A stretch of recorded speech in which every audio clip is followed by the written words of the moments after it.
Yes, students, in this video we will discuss next concept of exercise number 10. देखिए student 10.2 के questions करने से पहले कुछ बातें मुझे डिस्कस करनी है।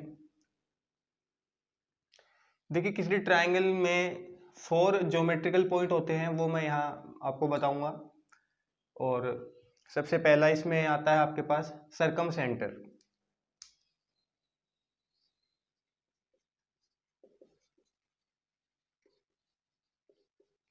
देखिए सर्कम सेंटर क्या चीज है। किसी भी ट्रायंगल के, ये मान लो ट्रायंगल है आपके पास ए, बी और सी, और इसकी जो साइड्स हैं इनका परपेंडिकुलर बाइसेक्टर, ए बी का परपेंडिकुलर बाइसेक्टर, बी सी का और ए सी का, तीनों परपेंडिकुलर बाइसेक्टर जहां ज्वाइन होंगे, जहां इंटरसेक्ट करेंगे, वो उस ट्रायंगल का होता है सर्कम सेंटर। कहना ये चाह रहा हूं, ये आप कंस्ट्रक्ट भी करोगे एक्सरसाइज नंबर 14 में, सर्कम सेंटर से फिर सर्कम सर्कल। तो फिलहाल आपके लिए सर्कम सेंटर क्या चीज है वो मैं बता दूं।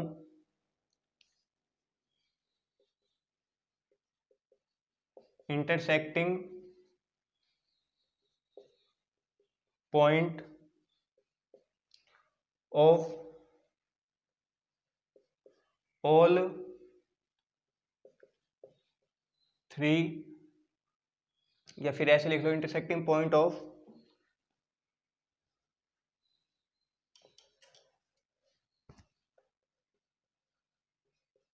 परपेंडिकुलर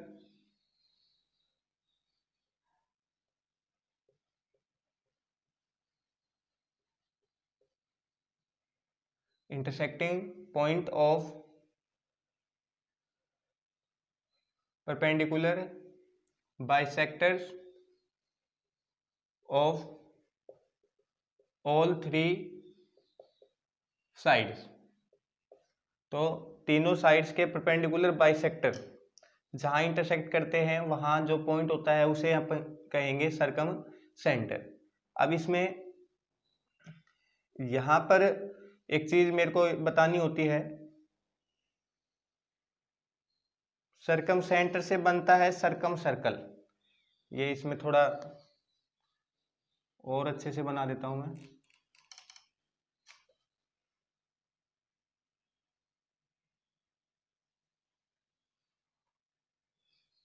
तो ये देखिए,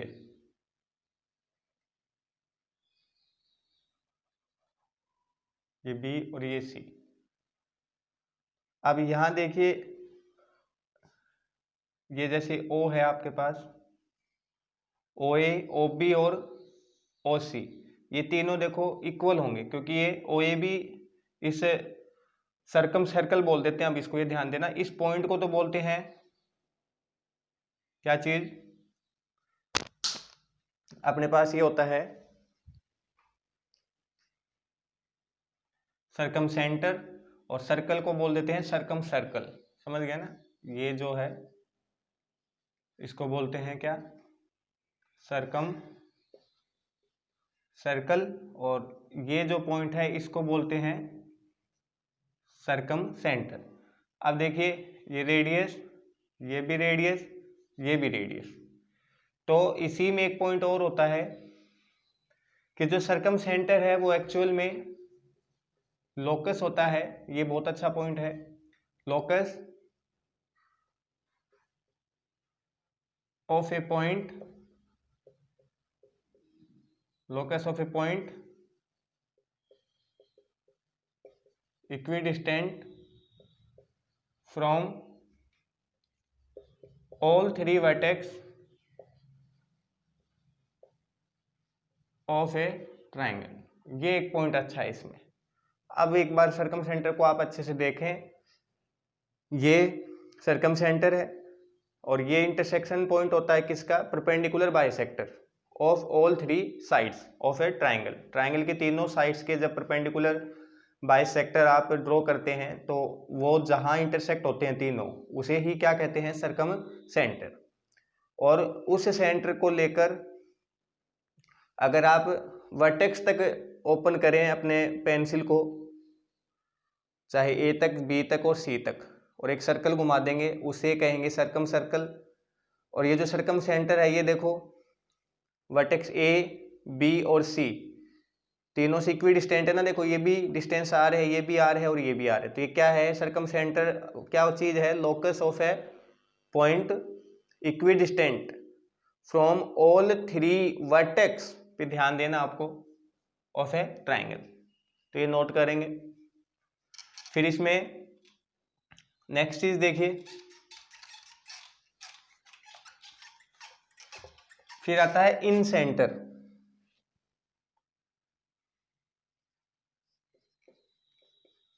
इन सेंटर, ये देखिए इन सेंटर क्या है, इन सेंटर है इंटरसेक्टिंग पॉइंट,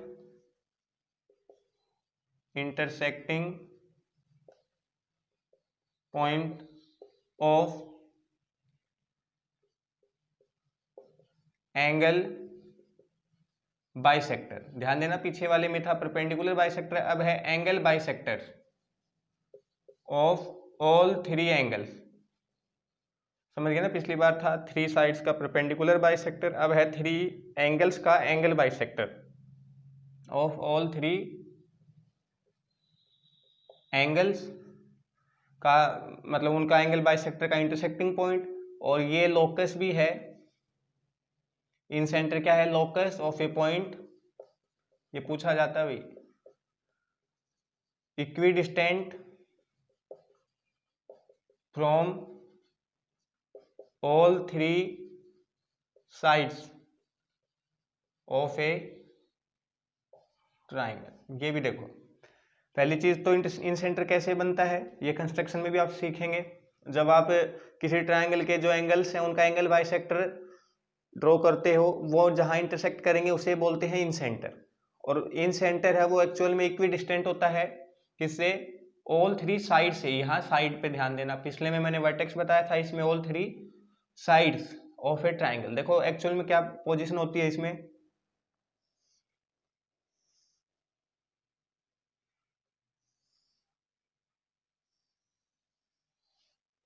ये देखिए ट्राइंगल है ए बी सी, और एंगल ए का एंगल बाइसेक्टर, बी का और सी का जहां तीनों इंटरसेक्ट कर जाएंगे उसे अपन बोलते हैं क्या, इन सेंटर। और इस सर्कल को बोलते हैं इन सर्कल। इस सेंटर से जो ये सर्कल बनता है, इन सर्कल, ये अंदर है ना, पिछले वाला सर्कल मतलब वो ट्राइंगल से बाहर, आउट सर्कल भी अगर आप समझने के लिए समझना चाहें, और ये अंदर से है तो इसको बोल देंगे इन सर्कल। और अब ये जो इन सेंटर है, ये देखो यहां से साइड AC समझ गए होंगे, साइड AB और साइड BC। तो देखो ये अब की बार रेडियस यह ऐसे बनेंगी। और अब ये अब की बार देखो साइड से इक्वी डिस्टेंट है, ऑल थ्री साइड्स, समझ गए होंगे। तो इन सेंटर क्या है, एक locus of A point equi distant from, देखो साइड से, अब ये रेडियस देखो साइड से बन रही है ना, ये साइड ये साइड, तो equi distant from all three sides वो तो होता है इन सेंटर, और ऑल थ्री वर्टेक्स वो होता है सर्कम सेंटर। और ये मिलता कैसे है हमें, एंगल बाइसेक्टर से मिलता है। तो ये चीज आपको समझ आई होगी इसमें, ये देखो। तो इस प्रकार से ये आपको पता होना चाहिए। थर्ड इसमें देखिए सेंट्रोइड, जो आपको पहले भी बता रखा है मैंने, ये आप नोट करते रहेंगे। थर्ड पॉइंट होता है इसमें सेंट्रोइड, इसको ग्रेविटेशन सेंटर भी बोलते हैं ट्राइंगल का, ग्रेविटेशन सेंटर, सेंट्रोइड। ये क्या होता है, ये होता है, आपको पता ही है, तो intersecting point of all three medians of A triangle. Triangle के तीनों मीडियंस जहां इंटरसेक्ट होती हैं उसे बोलते हैं सेंट्रोइड। और सेंट्रोइड के लिए आपको एक 2:1 भी पता है कि centroid divides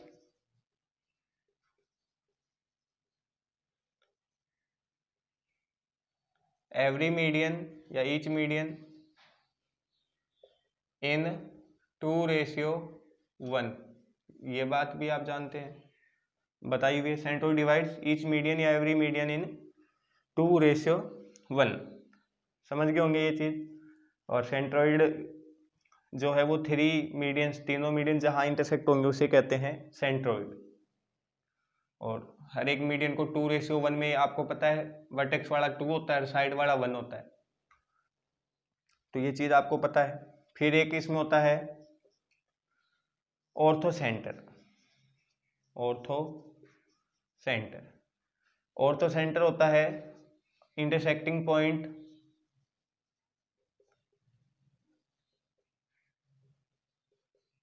of all three altitudes.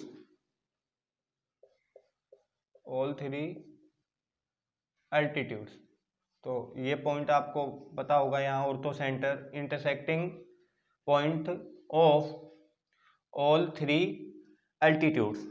तो ये आपको यहाँ समझ आना चाहिए, इसे आप नोट करें।